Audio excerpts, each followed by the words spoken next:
Olá, pessoal, tudo bem? Pessoal, aqui eu sei que vocês já assistiram bastante videoaulas, vocês já assistiram bastante sobre o assunto da elipse, mas eu gostaria de dar uma retomada com vocês de alguns elementos principais da elipse. Então, pessoal, a elipse vem da onde, tá? Aquela imagem inicial que vocês tinham na apostila de vocês de 4 cones sendo cortados por planos. Vocês lembram disso? Quando nós temos um cone com um plano cortando ele com uma determinada inclinação, o que acontece? Um corte do cone num formato de elipse, tá? A elipse, pessoal, é muito próxima à circunferência. O que vai determinar a diferença da elipse para a circunferência vai ser o achatamento que nós vamos ter da curva. E isso aqui a gente tem através o achatamento a gente consegue determinar através desse termo de excentricidade, tá? Por isso que ele existe, a gente até nem utiliza bastante, mas ele existe justamente para nos dar esse retorno com relação ao nível de achatamento da curva. Depois eu dou uma explicadinha para vocês. Bom, aqui nós temos os nossos elementos principais, tá? Que são os nossos focos. Então, eu tenho uma elipse. O que a gente tem que ter sempre claro, pessoal? A nossa elipse vai ter dois tipos de comportamento. Ou ela vai ser achatada, com o eixo maior sobre o eixo X ou sobre o eixo Y, tá? Vai ser os dois tipos de comportamentos que nós vamos ter, tá? A diferença a gente vai ver só lá no momento que a gente for construir a nossa equação. Bom, então, isso a gente tem que ter claro. Sempre que eu estiver com a minha elipse com o eixo maior sobre o eixo X, sempre aonde eu tiver o meu eixo maior, pessoal, essa medida vai valer 2 pontos. A distância entre o ponto A1 e o ponto A2 vale 2A. Sempre. A mesma coisa acontece com essa inclinação, tá? Se eu tiver o meu eixo maior sobre o eixo Y, esta distância aqui até aqui também vai valer 2A. A minha distância menor entre os dois eixos, tá? Eu chamo de B1 ou B2, independente se está no eixo X ou no eixo Y, tá? Mas o eixo menor será esse. Então, esta distância B1 e B2, a gente chama de 2B. Ó, nesse caso, ela está no eixo Y, e nesse caso, ela está no eixo X. E, além de tudo, nós vamos ter o quê? Mais a nossa distância focal, tá? Que são 2 pontos quaisquer dentro da nossa elipse, tá? Que eles são distantes do centro, tá? Então, o foco 1 e o foco 2. Esta distância aqui, que vai estar sempre o foco 1 e o foco 2, sempre vão estar sobre o eixo maior, pessoal, sempre sobre o segmento A1, A2. Essa distância, ela mede 2C. Então, assim, a gente já consegue ir determinando algumas informações. Eu sei que essa distância vale B, essa vale B, por isso 2B. Aqui vale C e aqui vale C, eles são equidistantes. Aqui vale A e aqui vale A. E a mesma coisa, pessoal, a gente aplica quando a elipse estiver com o eixo maior sobre o eixo Y, tá? Uma outra informação que nós tínhamos, que era bem importante, é que aqui tem uma outra circunferência, tá, pessoal? Que ela nos diz o seguinte, lá no início da nossa apostila, deixa eu buscar onde está.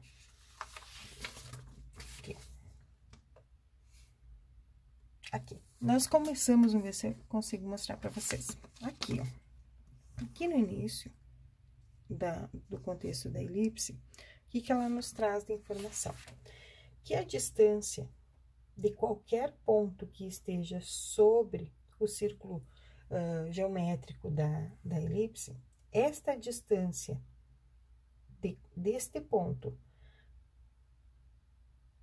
até o nosso foco 1 ao nosso foco 2, esta distância aqui, a soma dessas duas distâncias sempre vai ser 2A. A soma dessas distâncias aqui, tá? Então, não quer dizer, olha, se ela não tá bem distribuída, não quer dizer que aqui é A e aqui é A. Não, eu tô dizendo que a distância de P até F1 mais a distância de P até F2, ela vale 2A. Isso é uma propriedade que é válida sempre, pessoal. Então, se eu mudar o nosso foco, aqui eu tô com o ponto P. Eu peguei esse aqui, é o ponto P1, tá? A distância de P1 até F1 aumentou. A distância de P1 até F2 diminuiu. Mas a soma dessas duas distâncias é 2 vezes o valor de A. Da mesma forma, ó, então, sempre que eu for traçando pontos aqui e calculando a distância, ela vai ter esse comportamento. Eu vou chamar especialmente atenção, agora eu apago aqui, ou reescrevo aqui embaixo, ver se vocês conseguem enxergar. Acho que eu consigo, vocês conseguem enxergar. Tá? Vamos pegar aqui uma outra circunferência, tá? Olha só, vamos imaginar esta circunferência aqui. O que olhando para esta circunferência, o que a gente conhece de informação, pessoal? A única informação que eu tenho, e vale essa aplicação, para esse ponto aqui também, ó. Se eu tiver neste ponto aqui, no ponto B, B1, a distância de B1 até F1, mais a distância de B1 até F2, também vai dar 2A, tá? Então, vamos pegar aqui, ó, B1. Não ficou bem a representação, mas pensem vocês que está bem representado e vocês estão enxergando, tá, gente? Eu vou pegar aqui B1, tá? Vou tirar... Não, vou tirar aqui em cima. Vou fazer mais pra cá pra vocês enxergarem melhor.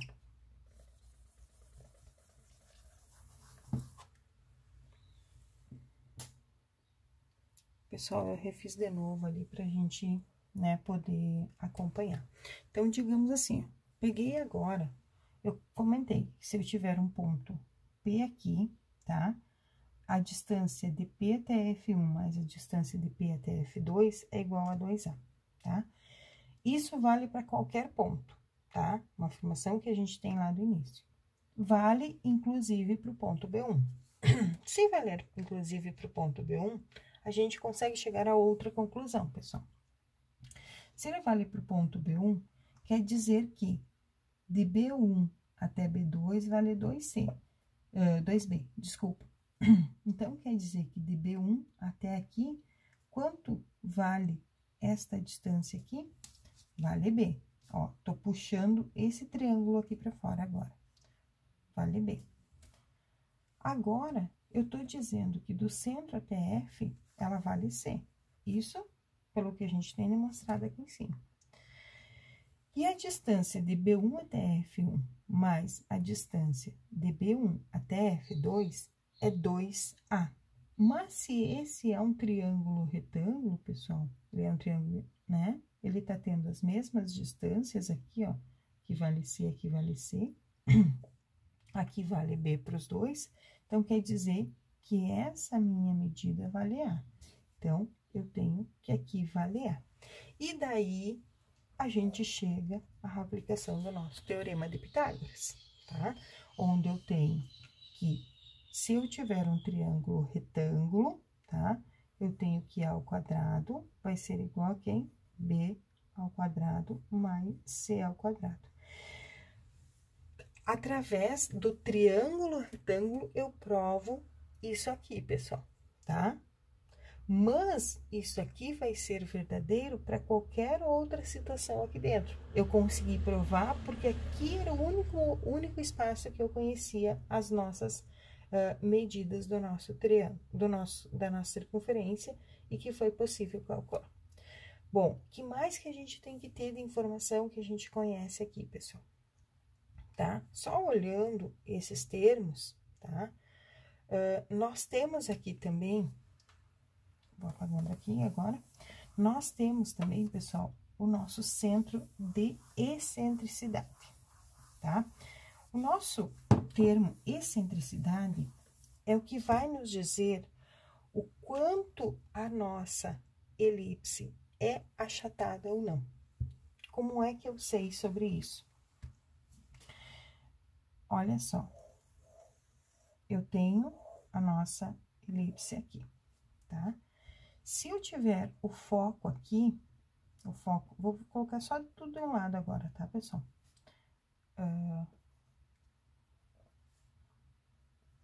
Representando lá de cima e P1, tá? Pessoal, o nosso termo de excentricidade, ele vai ser o quê?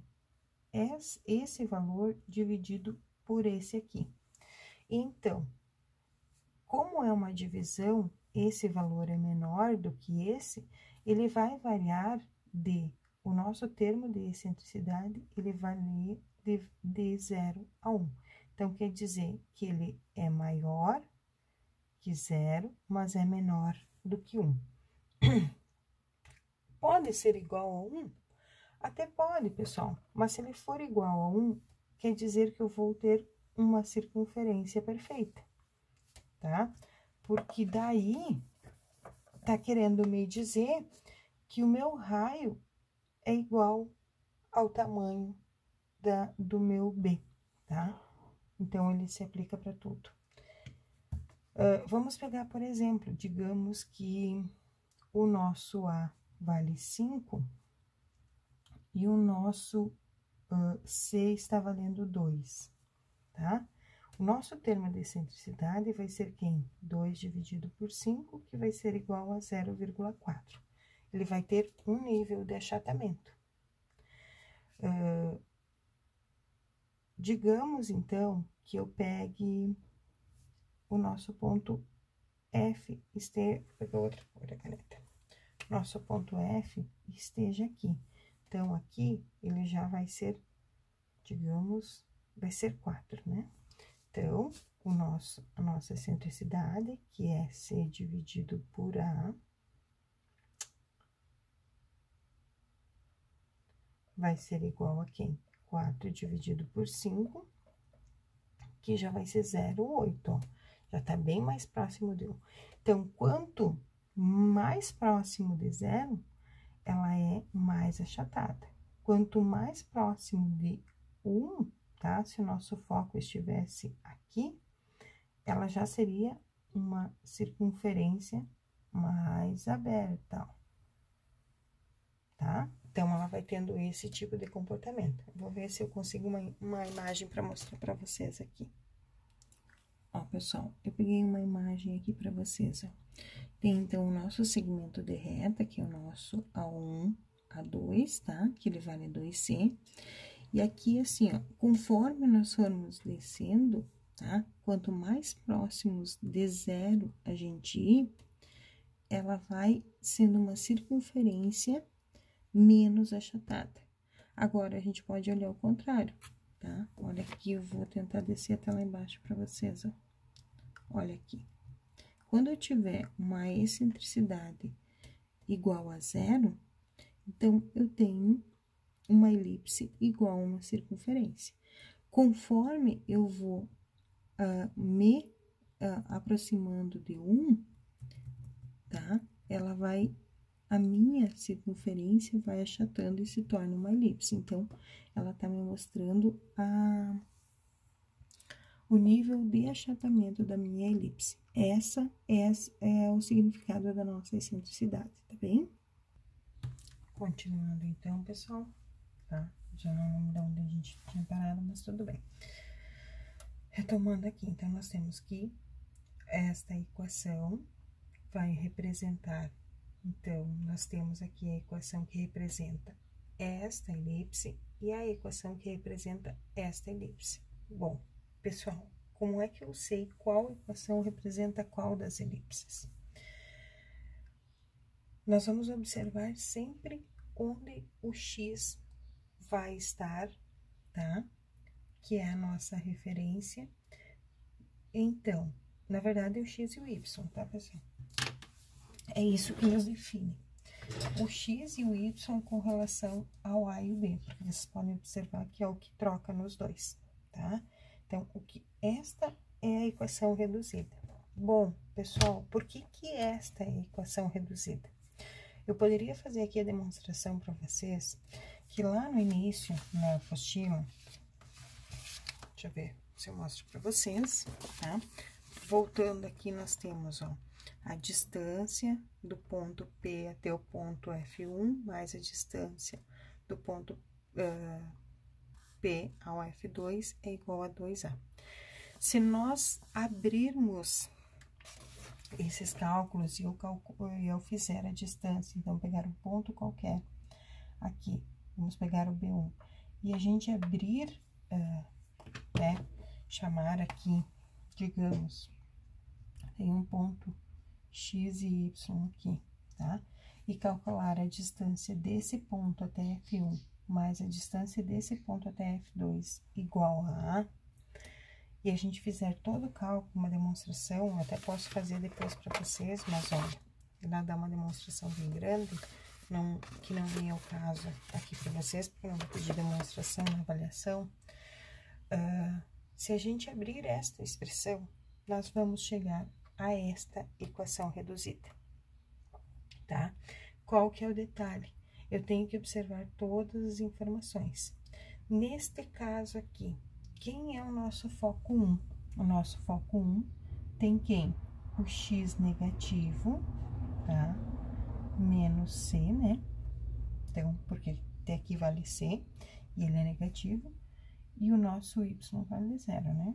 E nesse caso aqui, no F2 é quanto? C e 0, porque o C é positivo. Então, eu sei que o nosso C aqui, desculpa, o ponto, o foco F1 vai ser menos C e 0, e o foco F2 vai ser C e 0.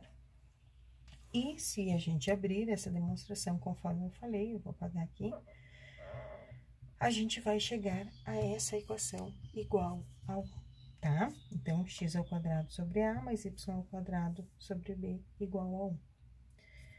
Consigo extrair os nossos focos e aqui inverte. Quem que é o nosso F1 aqui, tá? Ele é positivo, né? O nosso C é positivo, mas é positivo no y, tá? O x aqui vale 0. E os F2, o C é negativo, tá? E aqui também é 0, tá? Então, como não veio o caso de fazer a demonstração, a gente consegue ter essas informações aqui e que vão ser muito úteis. Então, pessoal, quando eu tiver uma elipse sobre o eixo X, onde o eixo maior está sobre o eixo X, tá? Eu vou utilizar esta equação reduzida, tá? Onde o A, que representa a nossa maior distância, que é 2A, está no eixo X. Bom, e nesse caso aqui, o que inverteu? O A e o B. Por que ele inverteram? Porque agora o A está paralelo a quem? Ao eixo Y, tá? Então, a nossa maior distância está no eixo Y. Portanto, o A acompanha o Y. Então, o A sempre vai acompanhar a maior distância, para a gente não se perder. Então, quando eu tiver a elipse sobre o eixo X, o A acompanha o X. Quando a nossa elipse estiver acompanhando com maior eixo no Y, o A acompanha o Y, tá? Então, o B é o menor eixo, né? Então, nesse caso, o maior eixo é o y e o menor é o x. Nesse caso, o maior eixo é o x e o menor é igual ao y, tá? Então, é isso que a gente precisa ter como síntese, tá? Eu vou pegar dois exemplos bem práticos pra gente resolver aqui. Pessoal, nesse exemplo aqui, esse é o exemplo mais clássico que a gente tem da elipse. O que a gente tem, assim, a qual das expressões ela nos representa, tá? Qual é o maior, onde é que está o A aqui, olhando? O A é o maior eixo, né? Tá? Porque eu tenho a representação dele como sendo o maior eixo, lembram, ó? 2A, tá? Então, o maior eixo está sobre o x, então, quer dizer que esta elipse aqui, ela tem este comportamento aqui. Então, pessoal, nesse caso aqui, eu tenho que o A ao quadrado é igual a 25, né? Isso equivale a dizer que o nosso A é mais ou menos 5, tá? Se eu vou colocar, eu vou variar de menos 5 até 5, correto? E o meu B vai ser quem? O 9. Então, isso equivale a dizer B ao quadrado, né, pessoal? E eu fiz direto, tá? B, se ele está ao quadrado, como é que eu extraio? Fiz direto, desculpa, pessoal. B ao quadrado mais 9, como é que eu consigo extrair, descobrir o valor de B? A partir do momento que eu elevo, só fazer uma pra gente lembrar, pessoal. Eu elevo ambos os sinais de igualdade num expoente, né? No mesmo expoente. Então, como é que eu faço para eliminar o quadrado aqui? Elevando no expoente 1/2, né? Nos dois casos. Então, eu fico com B 2 vezes 1/2, que é 1, né? E 9 no expoente 1/2. Mas, sempre que a gente tiver uma expressão, uma fração como expoente, quer dizer que essa fração, ela é uma raiz de índice igual ao nosso denominador. Que no caso, então, como é 1/2, é uma raiz quadrada de 9. Então, o B vai ser igual a quem? Mais ou menos 3, tá? Então, o nosso B vai variar de menos 3, né? O valor de y é negativo aqui, até 3. Conseguimos ter essa expressão. E o nosso F, pessoal? Quem que é o nosso F? O nosso ponto focal. O nosso ponto focal, neste caso, a gente sabe que ele é menos 6, 0 e 6, 0. Mas quem é o nosso C? Como é que a gente descobre? Através do Teorema de Pitágoras. Então, se eu tenho que A ao quadrado é igual a B ao quadrado mais C ao quadrado, o A a gente tem, que é 5, né? Então, 5 ao quadrado, B ao quadrado é 9, né? É 3, desculpa. 3 ao quadrado. Meu professor já quer resolvendo tudo direto, né? Mal de professor isso, gente. Mais C ao quadrado, tá? Então, eu vou ficar com 25 igual a 9 mais C ao quadrado. Agora, eu uno o que é possível unir, então, os valores numéricos são possíveis unir. Então, eu vou ficar com C ao quadrado igual a 25, tá? Eu só troquei a posição deles, tá, pessoal? E o 9 que tá positivo passa pra cá negativo. Menos 9, C é igual a quem? 25 menos 9, que é 16, que vale dizer que C é igual a raiz quadrada de 16, C é igual mais ou menos 4, tá? Então, o nosso ponto focal aqui vai ser quem? Nós vamos ter os pontos menos 4 e 0 e 4 e 0. Bom, pessoal, olha o detalhe aqui, ó. ele está bem próximo a quem aqui? Ele está bem próximo ao 5, né? Então, quer dizer que essa aqui é uma curva bem achatada, tá? Ó, se eu colocar o E de excentricidade, ó, que vai ser quem? C dividido por A, que é igual a 4 dividido por 5, que é igual a 0,8, né? Tá bem próximo a 1. Então, ele está uma curva, ela seria uma curva bem achatada, assim, tá? Uma elipse bem achatada. Então, eu consegui encontrar todos os termos aqui.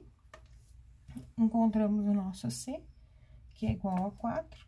Temos o valor de A, que é 5. Temos o valor de B, que é 3. Então, a gente consegue encontrar a nossa equação da elipse, tá? Conseguimos ter todas essas informações.